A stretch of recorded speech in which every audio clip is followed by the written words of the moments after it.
विधानसभा अध्यक्ष राहुल नार्वेकरांनी उद्धव ठाकरेंच्या टीकेवर पलटवार केलेला आहे। राहुल नार्वेकरांना निलंबित करून गुन्हा दाखल करायला हवा असं उद्धव ठाकरे यांनी म्हटलेलं होतं। तर यावर नार्वेकरांनी थंडीत मात्र जुनी जखम भळभळते असं म्हणत पलटवार केला आहे। अध्यक्ष कोणत्याही पक्षाच्या प्रचाराला जाऊ शकत नाहीत किंवा त्यांनी जाता कामा नये असं एक अलिखित किंवा लिखित दंडक आहे। त्याला छेद देणारं उद्दाम वर्तन त्यांनी परवा केलेलं आहे आणि म्हणून त्यांना तत्काळ निलंबित केलं पाहिजे, त्यांच्यावरती गुन्हा दाखल झाला पाहिजे। कारण असेच जर का सगळे वागायला लागले, अगदी मंत्र्यांना सुद्धा त्यांचा लवाजमा घेऊन निवडणूक प्रचारात फिरता येत नाही। हे ऑन द स्पॉट म्हणजे हे काय तो जो काय नायक पिक्चर मधला अनिल कपूर स्वतःला समजतात।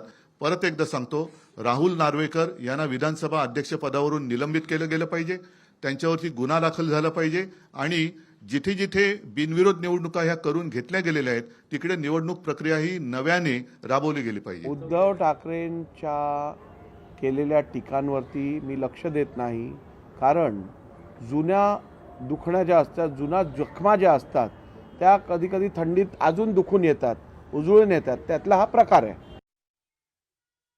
ठाण्यातील व्हिडिओ अत्यंत गंभीर आहे असं संजय राऊत म्हणतात। पोलीस उमेदवारांना शिंदेच्या ठाण्यातल्या घरी आणतात, वर्दीची शान न राखता पोलीस ते काम करतात असं राऊत म्हणतात। ठाण्यामध्ये जो प्रकार घडला किंवा घडतायत, घडवले गेले, त्या संदर्भात न्यायालयात जाणं, कारण निवडणूक आयोग काही करणार नाही, अहवाल मागवेल, चौकशी करेल, आमचं लक्ष आहे सांगेल। न्यायालयात जाणं हा एकमेव मार्ग त्याच्यासमोर आहे आणि न्यायालयात जर कोणी जात असेल तर त्याचं स्वागत केलं पाहिजे। तुम्ही लढा ना आमच्यासमोर, तुम्ही लढायला काहीच हरकत नाही, आम्ही लढायला तयार आहोत। खरं म्हणजे तुम्ही आमचं चिन्ह चोरलेलं आहे, पक्ष चोरलेला आहे, तरी आम्ही तुमच्याशी लढतो आहोत। एकनाथ शिंदे यांच्यामध्ये हिंमत आणि मर्दानगी असेल तर ते असे उद्योग करणार नाही, पण त्याने आयुष्यभर असेच पाठीमागून खंजीर खुपसण्याचे उद्योग केलेले आहेत। वळूया पुढल्या बातमीकडे। बंडखोरांवर कारवाई होईल, संजय राऊत म्हणतात। शिवसेना आणि मनसेच्या बंडखोरांना जनता मतदान करणार नाही, ठाकरे बंधूंच्या उमेदवाराला मतदान करण्याचं लोकांनी ठरवलंय असं राऊतांचं वक्तव्य आहे।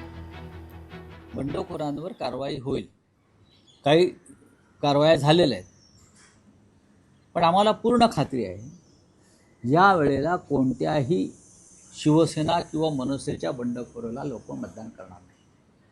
लोकांनी ठरवलं आहे की ठाकरे बंधूंचे जे उमेदवार आहेत त्यांना मतदान करायचे, मतदार गद्दारी करणार नाही। जरी काही बंडखोरांनी स्वतःला बंडखोर समजून घेतलं असलं तरी ते गद्दार। निवडणुकीच्या राजकारणामध्ये अशा घडामोडी घडतात की एकापेक्षा जास्त उमेदवार असले आणि ते त्याच मेरिटचे असले तर उमेदवार एकालाच मिळतो। नारायण राणे यांच्या निवृत्तीच्या संकेतावर खासदार सुनील तटकरे यांनी प्रतिक्रिया दिली आहे। कोकणाच्या विकासाकरता नारायण राणे यांचं योगदान मोठं आहे, संसदेत देखील त्यांचं काम आहे। मोदी सरकारच्या काळात 5 वर्ष त्यांनी काम केलं। निवृत्तीची घोषणा करणं हे कोकणाच्या आणि राज्याच्या विकासाचं आहे असं मला वाटत नाही असं तटकरे म्हणतात। नारायण राणे राज्याचे एक महत्त्वाचे ज्येष्ठ नेते आहेत। राज्याचे मुख्यमंत्री म्हणून त्यांची प्रभावी कामगिरी राहिली। वेगवेगळ्या मंत्रिपदाचा कारभार करत असताना कोकणाच्या विकासासाठी त्यांचं योगदान मोठं आहेच। संसदेमध्ये सुद्धा त्यांची कामगिरी आहे। 5 वर्ष ते देशाच्या मोदी साहेबांच्या मंत्रिमंडळामध्ये काम करत होते। त्यांनी निवृत्तीचे संकेत का दिलेत मला माहीत नाही। कदाचित नितेश आणि निलेश 2 वेगवेगळ्या राजकीय पक्षात असतील, पण ते अनेक ठिकाणी अनेक कुटुंबामध्ये देशभरामध्ये घडत असतं।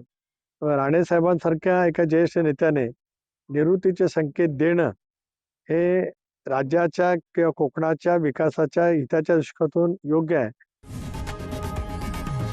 लोकशाही मराठी ऐका, पहा, जागरूक रहा।